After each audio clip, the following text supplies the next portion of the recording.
warahmatullahi wabarakatuh. Waalaikumsalam warahmatullahi wabarakatuh. Welcome back to Ayah Syarif Official. Alhamdulillah, Ayah sehat Ayah.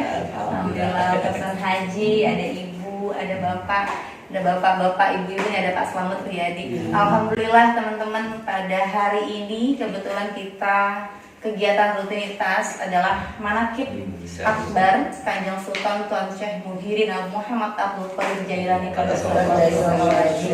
dan hari ini pun bertepatan pula dengan haul atau milad daripada Kangsa Abah Mukarrom Syekh Ahmad Sohibul Wafa Tajul Arifin yang ke-108 tahun. Alhamdulillah barakallah ya, pada hari ini sudah melaksanakan kegiatan rutinitas kita. Kalau Ayah biasa sampaikan, kalau kita bertorekoh tidak ikut manakib, namanya torekohan gitu ya. Nah kira-kira seperti itu. Nah mungkin karena memang kedatangan tamu kita pada hari ini, alhamdulillah dari Yayasan Serba Bakti Pondok Pesantren Suryalaya Perwakilan Tanggerang Raya. Alhamdulillah Pak Haji San Haji beserta rombongan berkenan hadir pada hari ini. Nah, semalam juga Bapak Ketua dari Yayasan, Bapak Haji Asep Jatilika pun sudah hadir lebih dulu begitu. Alhamdulillah. Ya mudah-mudahan pertemuan ini membawa berkahan ya semua. Amin ya rabbal alamin. Nah, mohon izin ya berkaitan dengan silaturahim akbar. Karena mungkin sudah lama ya nggak pernah jumpa sama Pak Haji dan yang lain-lain. Mungkin dari Ayah ada yang mau disampaikan Ayah selaku tuan rumah. Silahkan ya. Ya, pertama bersyukur kepada Allah SWT. Acara manakib atau pengajian akbar tingkat bulanan dan haul atau milad atau memperingati kelahiran mursyid kita Al-Qasah Abah Syekh Ahmad Sohibul Tajul Arifin bin Syekh Abdullah Barok bin Raden Muhammad yang 108 tahun. Tanda ta'zim kita kepada beliau. Bersyukur berjalan dengan lancar dan berkah. Nah, ya alhamdulillah nih kedatangan juga. Ya ini sedulur, sahabat zaman baheula Pak Haji Son Haji, ibu juga bapak-bapak nih. Kemudian ayah Pak Haji Son Haji, ajengan Momon, ajengan Gojali Musli, Abadikin, Ahmad Asikin, ajengan Rosat Cikande Serang, Bang Haji Hadir Bang Jenudin. Ya ini beliau-beliau ini pelopor pendirian Yayasan Serba Bakti Pondok Pesantren Suryalaya Perwakilan Tanggerang Raya. Dan ayah ini dulu sama Pak Haji Murni, Bang Haji Jenudin, zaman di Kemayoran. Akhirnya beliau pindah ke Jalan Polres Perum. Nah, mendirikan yayasan. Nah, udah dari hanya beberapa orang ya Pak ya. Sekarang udah puluhan ribu orang. Alhamdulillah. Ya tentunya bersyukur karena rahmat yang Allah berikan. Gitu. Terima kasih ya Pak Haji San Haji. Kebetulan beliau tinggal di daerah Perum ya Pak Haji ya. Di daerah tepatnya Jalan Beringin. Ya Pak Haji. Alhamdulillah. Kalau boleh tahu Pak Haji bawa siapa aja rekan-rekan tadi dari Tangerang? Saya ucapkan terima kasih atas sambutan keluarga dari Bapak Syarif Abdullah. Dan dengan senang hati sudah beberapa tahun kita bertemu lagi, mengingat masa-masa yang lalu waktu kita bersama berdekatan. Tapi walaupun jauh di mata tetap dekat di hati. Amin. Tetap dari air mata saya hampir berlinang. Maka begitu terharunya saya. Dan saya juga ucapkan terima kasih atas sambutannya dan penghormatannya. Dan saya ucapkan juga terima kasih kepada keluarga di sini. Semoga mendapat perlindungan dari Allah Subhanahu wa taala. Bapak Syarif Abdullah juga semoga sehat, panjang umur, dikasih umur yang panjang, dikasih rezeki yang beramal yang panjang semuanya. Dan kita yang hadir juga, baik yang hadir atau yang tidak hadir, semua ikhwan Tarekat Qadir Naqsabandiyah, semoga mendapat rahmat dan ridho dari Allah Subhanahu wa taala. Sekian dari saya sambutannya, mohon maaf apabila ada kesalahannya. Saya alihkan ke Bapak Haji Tis. Haji Tis. Mengucapkan sekata dua kata. Monggo Haji Tis. Iya.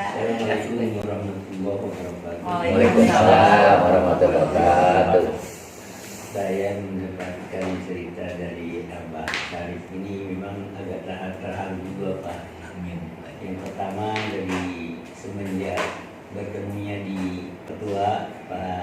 terjadi waktu malam-malam datang juga rasa terkejut saya juga ada gitu ya. Jadi ya pada hari ini saya alhamdulillah dipertemukan dengan Abah ini dan keluarga besarnya. Mudah-mudahan apa yang disampaikan juga bisa mendapatkan keberkahan dari Allah Subhanahu wa taala. Amin. Saya juga perkenalkan, saya juga ini Tisuk Tisna, dan ini Pak Haji Sonadi, Pak Selamat Riyadi, dan ini istri saya serta Pak Yus yang Mansah. Beliau mungkin malam telah hadir ke sini. Ya saya mengucapkan terima kasih itu aja Pak. Mungkin untuk silaturahmi ini kepengen saya ini dilanjutkan. Amin. Dengan apa yang diberikan nama Abah itu terutama dari segi beribadah pada Allah Subhanahu wa taala. Saya sangat tertarik juga dengan karomah-karomahnya yang begitu mengharukan buat saya. Mungkin itu yang saya dapat sampaikan, mudah-mudahan bisa turun ke saya Pak. Terima kasih. Assalamualaikum warahmatullahi wabarakatuh. Waalaikumsalam. Terima kasih banyak Pak Jimmy. Mungkin dari Pak Selamat ada yang mau disampaikan. Ayo dong kita. Terima kasih. Waalaikumsalam warahmatullahi wabarakatuh. Terima kasih atas waktu yang diberikan kepada kami cuma melanjutkan saja. Saya ucapkan terima kasih pada Abah Said Abdullah yang telah menguasai kasih kita bisa ketemu kembali di tempat yang ini sangat-sangat kita terharu dan tertarik. Saya ketemu dengan saya dulu waktu di pasar waktu di tempat masjid Salamatul Al-Mahmud ya Al-Mahmud pertama kali datang itu saya lihat waktu itu aja apa ngomong kami lihat waktu itu apa kan masih muda badannya memang kecil tinggi dengar lagi ada di Binong pun saya juga belum sempat silaturahmi karena ya sekarang alhamdulillah bisa silaturahmi kembali.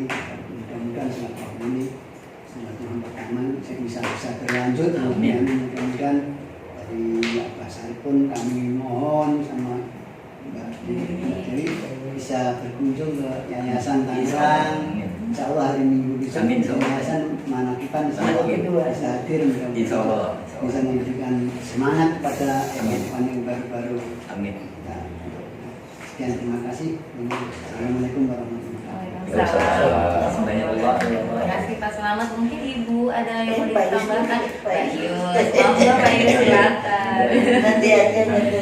Alhamdulillah, syukurillah. Tadi beberapa hal sudah diutarakan ya dari beberapa ikhwan kita yang dari Bangkang Raya. Mungkin Ayah bisa sedikit ulas ya perjuangan ataupun pergerakan ya, karena kan membuat yayasan di provinsi ataupun di kota-kota nggak mudah kan ya sejarahnya ya. Karena pernah ada yang sampaikan, kebetulan beliau salah satu juga ya yang pernah ada membimbing diri juga semasa sekolah dulu, Haji Suhaimi almarhum mungkin ya. Nah beliau di Islamic Center, bilang dulu saya Mahmud, nah pertama kali komunikasi sampai nyambung ketemu Abah ya sama beliau gitu kan. Iya, jadi beliau sempat sampaikan ke saya, Dewi, abahmu itu mutiara yang hilang. Gitu. Makanya mungkin kalau dulu sempat kan berdasarkan kisah yang saya sampaikan, membentuk yayasan di Tangerang ini nggak mudah, perjuangannya panjang, bahkan harus ada legalitas yang disampaikan oleh Kang Besar pada saat itu. Mungkin bisa dikilas sejarahnya gitu ya. Berkumpul, berserikat, kalau nggak punya payung hukum, bahayanya besar. Apalagi di era-era yang milenial sekarang ini, globalisasi.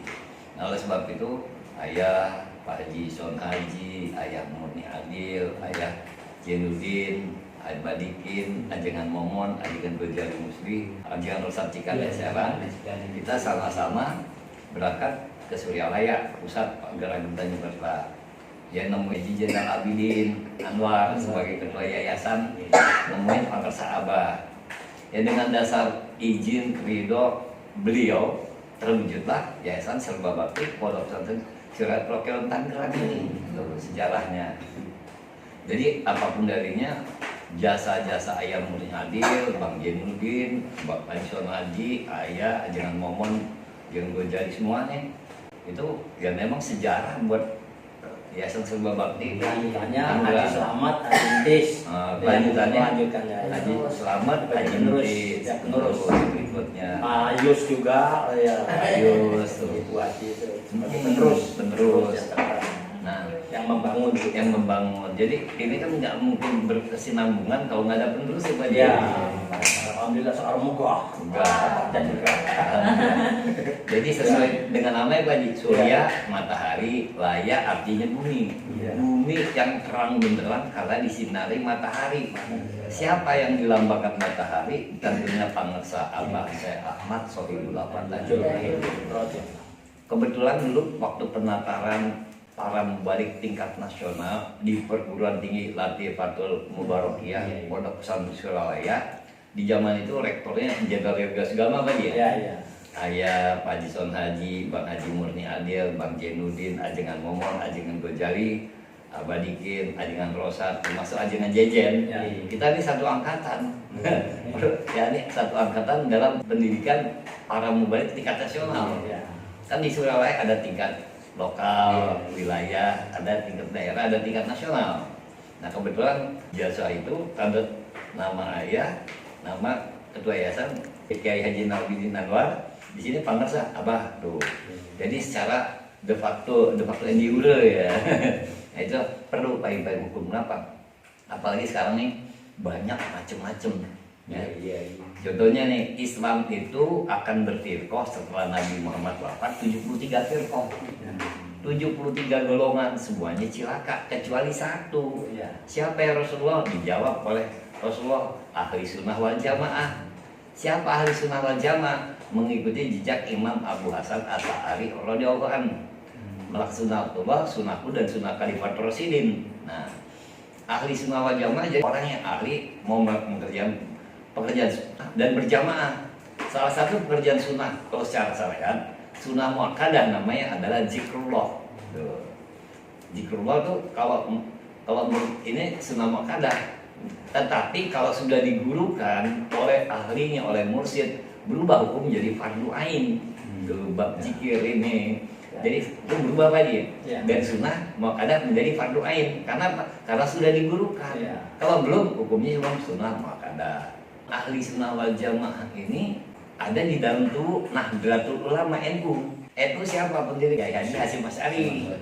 Nah, Kiai Haji Asy'ari siapa? Murid daripada Syekh Tubagus Muhammad Khalil Bangkalan Madura bin Syekh Abdul Latif. Syekh Tubagus Muhammad Khalil Bangkalan Madura bin Syekh Abdul Latif, murid siapa? Murid Syekh Abdul Karim Lempuyang Tanara Banten bin Dimas Tanda. Syekh Abdul Karim Lempuyang Tanara Banten bin Dimas Tanda, murid siapa? Murid Syekh Ahmad Khotib bin Abdul Ghaffar Sambas. Nah itu kalau menurut firqah atau syariah. Tetapi dibicara tentang Torekoh Qadiriyah Naqsabandiyah. Qadiriyah bersumber daripada Syekh Abdul Qadir. Syekh Abdul Qadir dari mana? Dari Sayyidina Ali bin Abi Thalib karramallahu wajhah. Bersumber dari mana? Dari baginda Nabi besar Muhammad sallallahu. Naqsabandi dari Syekh Baudin Sam Naqsabandi, dari Sayyidina Abu Siddiq bin Abu Quhafa.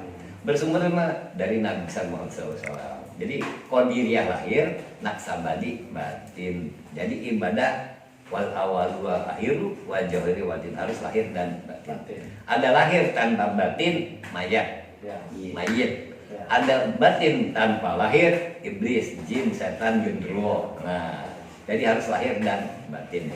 Inilah yang menyatukan tadi sendiri, Qadiriyah sendiri, Naqsabandi sendiri. Akhirnya disatukan oleh penciptanya yang bernama Syekh Ahmad Khotib bin Abdul Ghaffar Sambas. Syekh Ahmad Khotib bin Abdul Ghaffar Sambas punya murid banyak sedunia. Pada zaman itu beliau adalah imam besar Masjidil Haram, mursyid pencipta Tarekat Qadiriyah Naqsabandiyah. Nah, dari murid-murid beliau yang banyak ini terpilihlah sebagai pengganti Syekh Ahmad Khotib. Siapa? Syekh Abdul Karim Lempuyang Tanara Banten bin Dimas Tanda. Nah, dengan terpilih Syekh Abdul Karim, mau nggak mau Syekh Tolha, Syekh Holil, Bangkalan Madura, Syekh Nawawi bin Syekh Umar, Syekh Solihun Benteng, Syekh Muhammad Asnawi Cangin bin Syekh Abdul Rahman, semua termasuk saya Abdul Majikan Palak Pagembangan Bogor, saya tunggu Ahmad Palak Pagembangan Bogor, semua belajar kepada si Abdul Karim. Dengan dasar itu si Abdul Karim dikenal dengan julukan Sultanul Syekh. Jadi yang membantu si Abdul Karim itu dalam pengembangan Thoreko Qadiriyah Naksabandia di antaranya yakni Syekh Tolha bin Syekh Tolha Budin yang akhirnya Abah Nom. Terus ke Syekh Solihin Benteng Bogor. Saya tuh Bos Muhammad Kasnawi Caringin Banten di Terus Abdurrahman. Terus saya Kiai Haji Muhammad Hasan Amin, saya kaum Cimanuk Cibuduk Patigawan Banten, jalurnya ke situ. Ada kalimat, "Sholu ra'aitumuni usolli." Sholatlah kamu sebagaimana aku sholat, kata Nabi. Siapa yang pernah lihat Nabi Muhammad sholat? Nah, kita sholat 5 waktu sumbernya dasarnya apa? Dasarnya 4 mazhab, Imam Maliki, Imam Hambali, Imam Hanafi, Imam Syafi'i. Berarti dasarnya apa? Ilmu fikih. Fikih asal kata fik. Fik artinya pikiran. Dengan pikiran dapat memahami. Itu dasarnya. Ilmu syariat ini dikerjakan. Nah, ilmu syariat ada ilmu tarekat. Nah, ilmu syariat ini membina tentang fisik. Gerakan sholat kan pakai gerakan fisik. Ada ibadah metafisik rohani. Itu apa? Thoreko. Nah, mazhab dengan thoreko sama. Cuman kalau mazhab ini lahiriah, thoreko batiniah. Nah, Thoreko ada 41 Thoreko yang mu'tabaro. Ada 5 Thoreko utama. Utama ini ada satu, masih ada rajanya dong, Sultanul Thoreko. Yang mana Sultanul Thoreko? Kata pangersa Syekh Ahmad Sohibul Wafat Tajul Arifin, Banong. Nah, Sultanul Thoreko adalah Thoreko Qadiriyah Naksabandia. Thoreko Qadiriyah Naksabandia adalah Sultanul Thoreko, rajanya Thoreko. Kenapa rajanya Thoreko? Karena Qadiriyah Naksabandia bersumber dari Syekh Abdul Qadir. Siapa Syekh Abdul Qadir? Sultanul Aulia, seluruh para wali, rajanya para wali. Seluruh para wali nggak tunduk sama Syekh Abdul Qadir, batal kewaliannya. Nah, kalau wali aja bisa wali Allah aja batal, bagaimana yang belum jadi wali Allah? Jadi kalau kita ingin selamat, ingin husnul khotimah, satu, kita harus sampai pada Allah dan Rasulullah SAW. Dua, kita harus kenal dan sampai paham kepada Sayyidina Abbasil Haidir, Baliyah Ibnu Mulkan Islam atau Nabi Haidir. Bagaimana bisa sampai dibimbing oleh Nabi Haidir kalau nggak dibina oleh Syekh Abdul Qadir? Nah, bagaimana cara kita dicintai dan mencintai Syekh Abdul Qadir? Tidak putus manakib Syekh Abdul Qadir. Bagaimana kita bisa dicintai Syekh Abdul Qadir dan manakib kalau tidak dibimbing oleh guru mursyid? Siapa pengarsa abad? Bagaimana kita bisa temu guru mursyid kalau kita nggak lahir ke dunia sebab ibu dan bapak kita? 5 harus kita pegang. Allah, Rasulullah, Sunnah Abbasil Haidir, Syekh Abdul Qadir, mursyid kita, dan orang tua. Nah itu. Nah maka itu guru, mertua, orang tua adalah keramat yang berjalan sepanjang masa. Terima kasih ya. Penjelasannya kayaknya nggak cukup kalau cuma sejam 2 jam hafalan itu, karena memang ya kalau ilmu itu memang tajrotnya luar biasa ya, perlu dibuka itu dahsyat. Mungkin dari Pak Haji ada yang mau disampaikan terkait yayasan ataupun teman iklan-iklan yang memang semasa ini selalu beriringan bersama perjalanan Pak Haji sejak dari awal bergabung ataupun mengikrarkan diri untuk bertorekoh sampai dengan saat ini. Ada kisah-kisah Pak Haji mungkin bisa disampaikan. Awal masuk saya tahun 83 masuk torekoh, itu wasilanya dari seorang tetangga yang bernama Ali Mahmud, orang dari Kalimantan, asal usul awalnya. Lalu dia mengajak saya beberapa kali, kami hadir. Nah, setelah ketiga bulan berikutnya dia tidak datang. Sampai kedua kali nggak datang, saya datang ke rumahnya. Ini contoh juga. Setelah didatangi, dia menjawab, saya tidak mau ikut pengajian Pak Haji Murni lagi. Dan dia yang ngajak saya. Nah, lantas dia berkata, buat apa sih mas zikir kencang-kencang, sedangkan Allah sendiri tidak tuli. Nah itu. Lalu saya ucapkan, kenapa kok Bapak ngajak saya, sekarang kok Bapak keluar. Tapi alhamdulillah wasilanya Bapak, saya jadi mantap dalam ibadah. Saya lagi belajar ya, mungkin mantap, kenapa kok Bapak tidak? Enggak lah, saya enggak mau. Buat apa zikir kencang-kencang sedangkan Allah nggak tuli? Nah, dia itu akhirnya memutuskan tidak mau datang lagi. Saya ajak lagi berapa kali. Tidak lama kemudian Allah punya kehendak dia dikit stroke. Orang masih muda, stroke. Setelah sering tangan yang begini, mulutnya menyon, tidak lama lagi meninggal dunia. Lalu saya bicara kepada waktu masih hidup, kan begini Pak, kata saya. Amalan kita ini yang paling cepat, karena dalam agama ini ada yang torekot ini, ada yang pelan, ada yang kencang, dan ada yang sangat kencang. Kalau kita sudah mengikuti torekot koordinat saban, yang dari guru mursyid kita Abah Anom, jangan sekali-kali loncat, kalau itu akan bahaya. Tapi dia nggak percaya. Dasar karena dapat wejangan. Jadi jangan sekali-kali loncat dari kendaraan yang sangat kencang. Karena kendaraan pelan, kencang, sangat kencang. Kita ini sangat kencang. Apabila benar-benar kita mengerjakannya, insya Allah nanti dalam sana dengan secepat kilat untuk melewati Siratal Mustaqim. Itu kata Abah, saya benar. Enggak lah, saya tetap dia menolak. Tapi saya alhamdulillah sudah memberikan keterangannya apa seperti apa ini. Tapi tetap dia menolak. Akhirnya begitu lama kemudian akhirnya meninggal dunia dengan beberapa hari dia sakit. Nah itu makanya buat contoh kita, janganlah keluarga kita ini jangan sampai keluar dari apa yang diajarkan guru kita. Kata seucap nyata, guru murid seucap nyata. Ini saya mau cerita sedikit. Pada saat itu Abah pernah bicara, ini Abah Ang. Waktu saya habis bangun masjid, selesai masjid mengatakan manakiban, saya datang dan saya Abang Zainuddin, mohon maaf ini untuk contoh saya saja. Begitu saya tidur di dalam, suruh tidur di kamar, Abang Zainuddin juga sama. Terus paginya Mason haji tahun besok pergi ke Mekah. Tahun depan pergi ke Mekah sama Bang Zainuddin. Mohon maaf, itu bulannya bulan 10.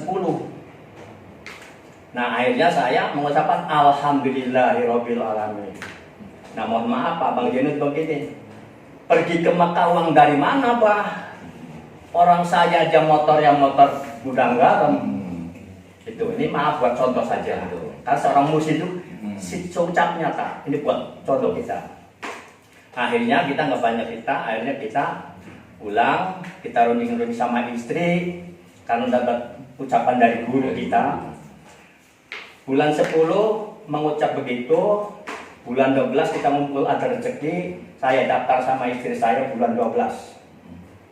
Pas yang terakhir, saya itu paling terakhir daftar di Bank BNI. Nah, ya Bank BNI itu yang di Tangerang di Kodim. Pas kata orang pegawainya, aduh mohon maaf nih Pak, nggak dapat mukena sama nggak dapat payung, nggak jadi masalah, yang penting mati terakhir. Akhirnya terakhir dapat. Nah tiba-tiba bulan Maret langsung dipanggil, jadi hanya 4 bulan. Sedangkan yang lain ada yang 2 tahun, 3 tahun belum berangkat. 3 tahun, 4 tahun, 9, 5 itu lagi kacau baru. Begitu saya dari kantor bos saya kan kerja masih ada hubungan sama pemborong.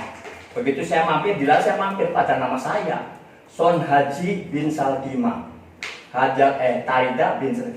Tapi saya putar baca lagi kayak bener nama saya. Saya bilang sampai ngajakin, oh ya bener Pak, itulah berkah guru. 4 bulan langsung dikasih berapa? Amin. Tuh guru. Nah tidak lama kemudian. Akhirnya setelah itu Pak Bang, sebelum saya berangkat, nggak Pak Bang, kena musibah. Iya. Waktu di Lego, nggak tahu habis dari apa atau dari mana. Betul.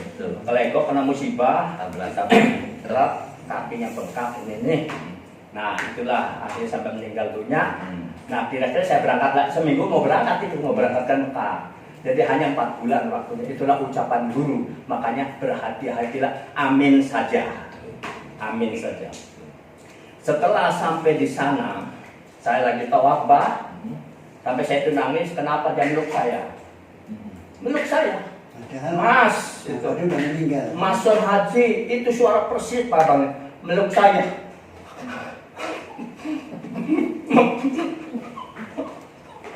Meluk saya persis Pak Bang.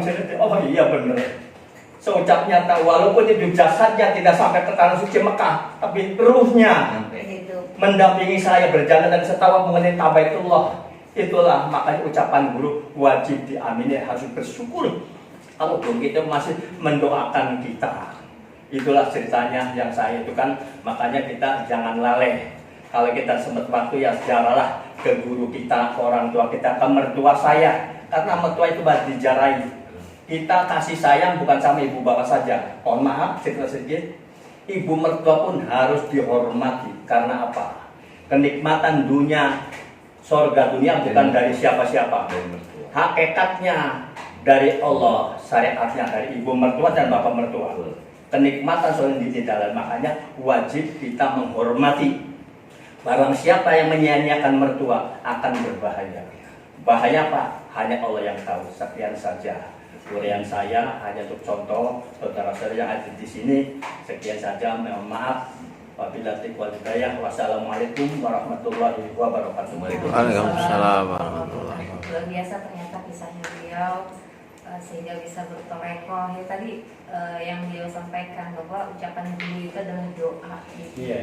Apalagi apa kan seucap nyata juga, memang berserang aja. Makanya saya kaget sama nih. Saya waktu jalan sama abah dari Binong jalan kaki.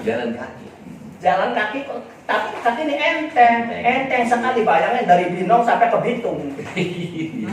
Makanya kita cerita kena kasih saya berjalan sama abah saya, kok kenapa? Orang berhenti aja di depan ini, orang kata ngasih amplop, tapi nggak minta ditolak, nggak mau. Oh gitu, Pak. Iya, makanya saya serangin. Iya, memang nyata. Saya bukannya kita ngomong ngawur, kan ada buktinya, ada kenyataannya.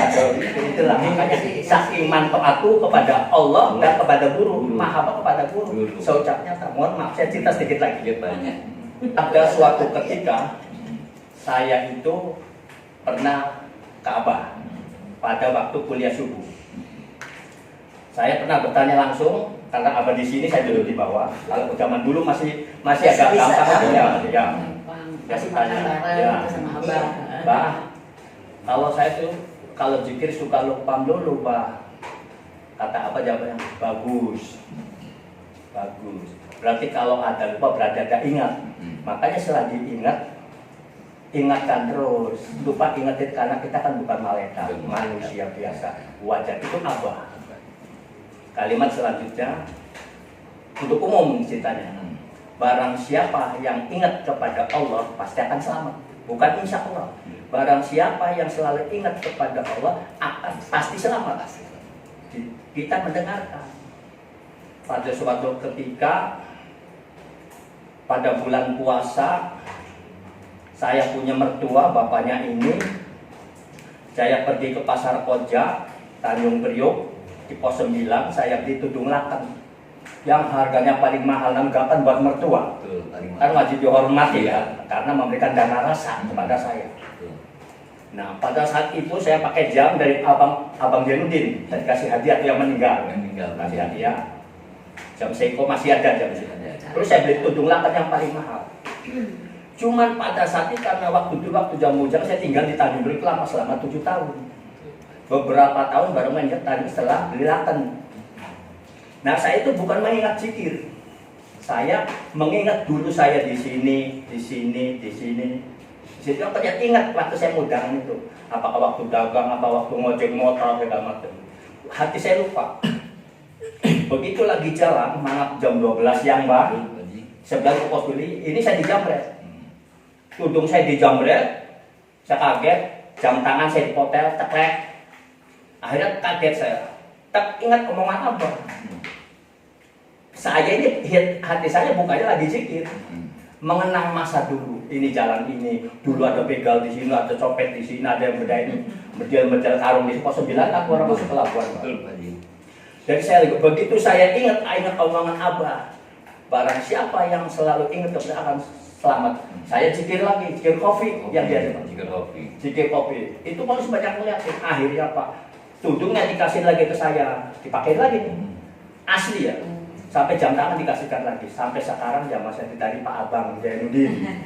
Begitulah ceritanya, makanya jangan sampai lalai, lupa ingetin lagi, lupain seperti Abah mengajarkan kepada kita semua. Begitulah ceritanya.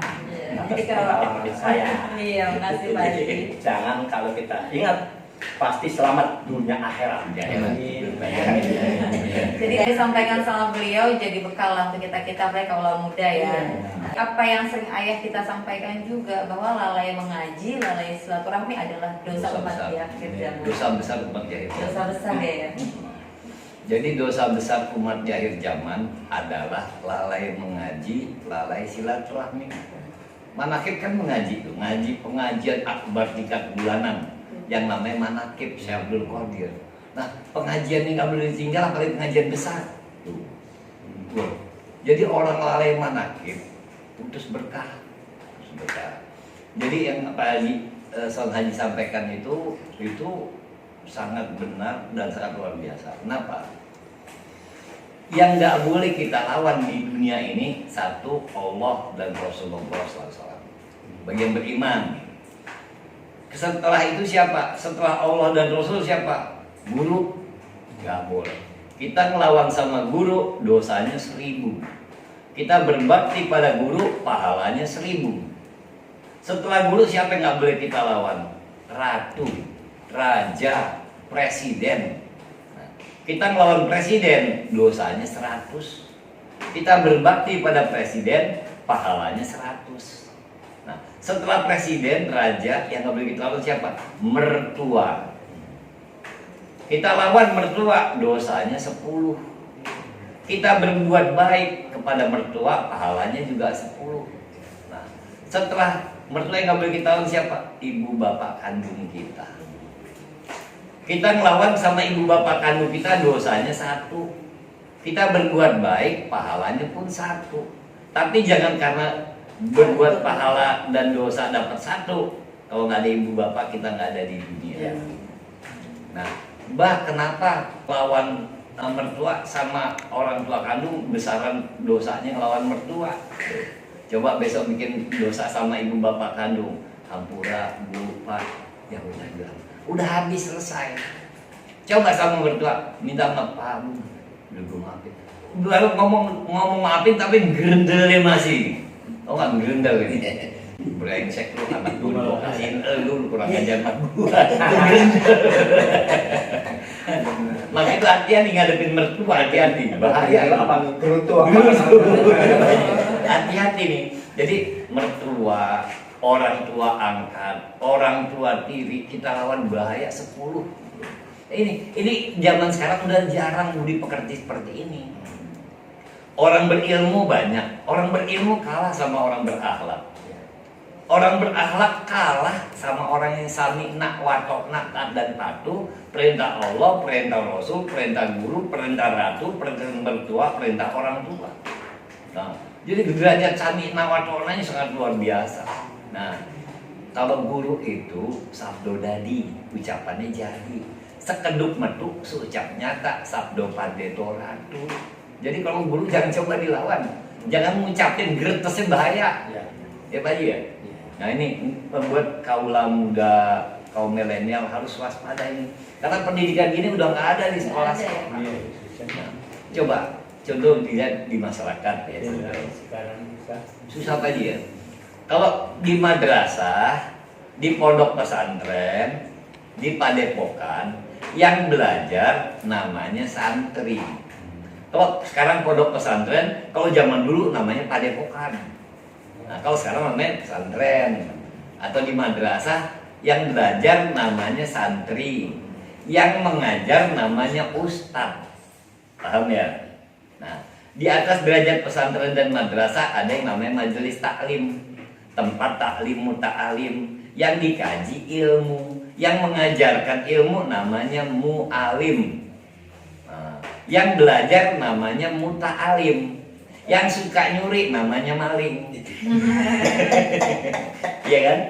Nah, di atas majelis taklim ada namanya majelis zikir atau holakoh. Yang belajar namanya murid, yang mengajar namanya mursyid, yang diajar ilmu zikir, zikrullah, zikron kasiron, yakni zakara dan zakuro, ingat dan menyebut. Kalimat murid dipakai di mana-mana. Padahal yang punya legitimasi adalah majelis zikir. Nah, bab zikir, zikir qadiriyah. lahir. Zikir Naksabandiyah batin, kopi. Ada lahir, ada batin. Kalau zikir jahar harus keras. Kalau nggak keras bukan jahar. Dasarnya surah Al-Baqarah. Tuh. Berzikirlah kamu sekeras-kerasmu, sekuat-kuatmu agar orang-orang munafik mengatakan kamu riya. Agar orang-orang kafir mengatakan kamu gila.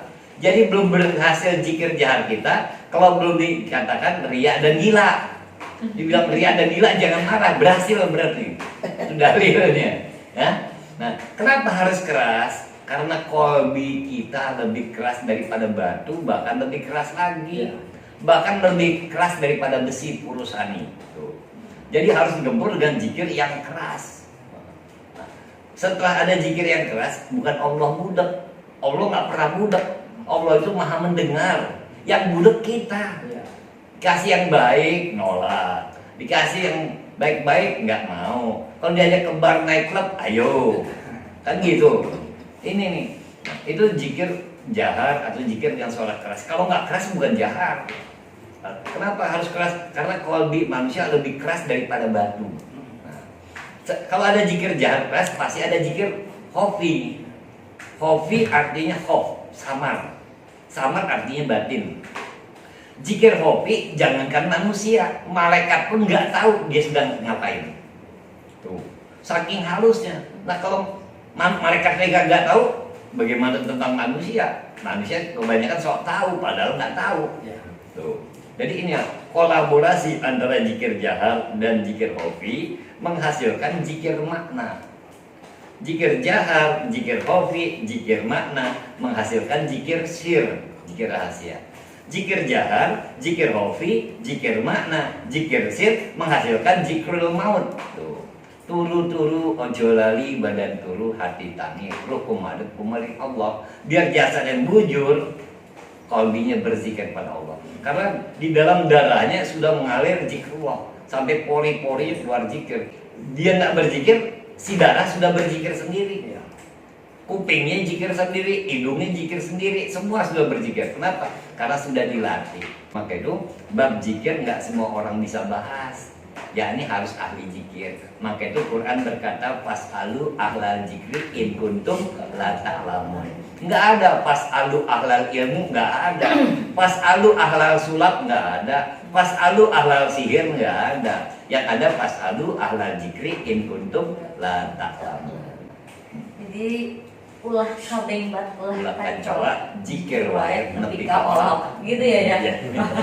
Jadi semua habis dizikir gitu. Habis, ya. Jadi semua ada dalilnya ternyata kan gitu. Kalau zikir khofi dasarnya surah Al-Araf ayat 21.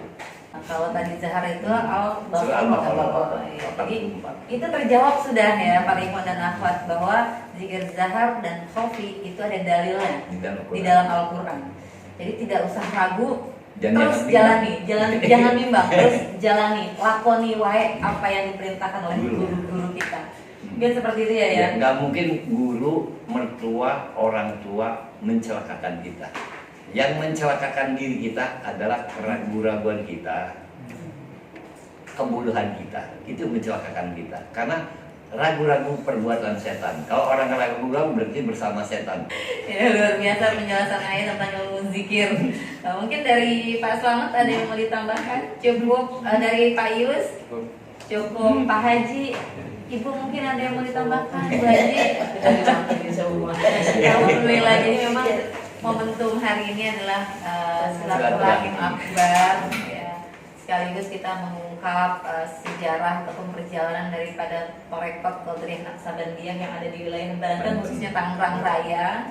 Alhamdulillah, mungkin dengan sebab yang kita bertemu pada hari ini bisa kembali mengisi mungkin begitu ya. Insya Allah kita bisa berkunjung ke sana. Karena yang mungkin alhamdulillah di sini kita baru 12 tahun. Di sini 12 tahun. Tapi sepanjang hidup alhamdulillah manakib nggak pernah kita lakukan sampai dengan hari ini. Gitu.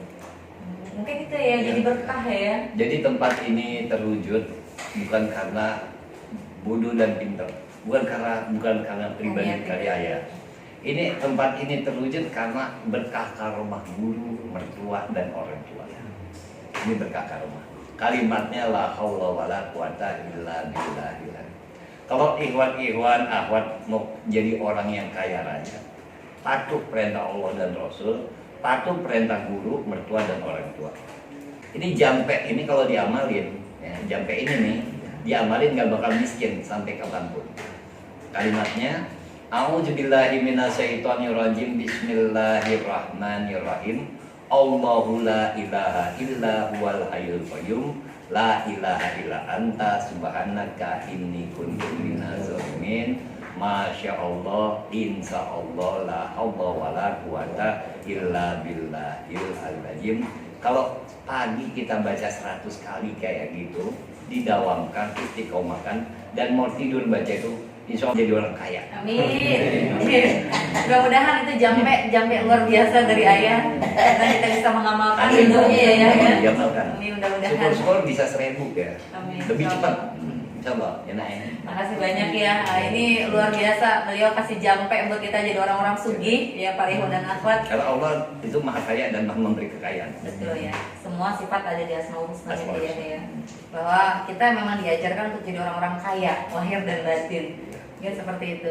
Jadi mohon izin ayah, mungkin momentum hari ini cukup sampai di sini perjumpaan kita. Kurang lebihnya saya mohon maaf. Mudah-mudahan silaturahim kita membawa keberkahan buat kita semua. Amin. Ya Rabbal Alamin. Ilahi anta maqsudi wa ridha tamattu bi a'tini ma haqqata wa ma'rifataka. Al-haqqu rabbika la takunanna minal mumtarin. Allahumma waffiq lana min thariq. Wassalamualaikum warahmatullahi wabarakatuh. Waalaikumsalam Terima kasih ayah, Pak Haji, ibu semua.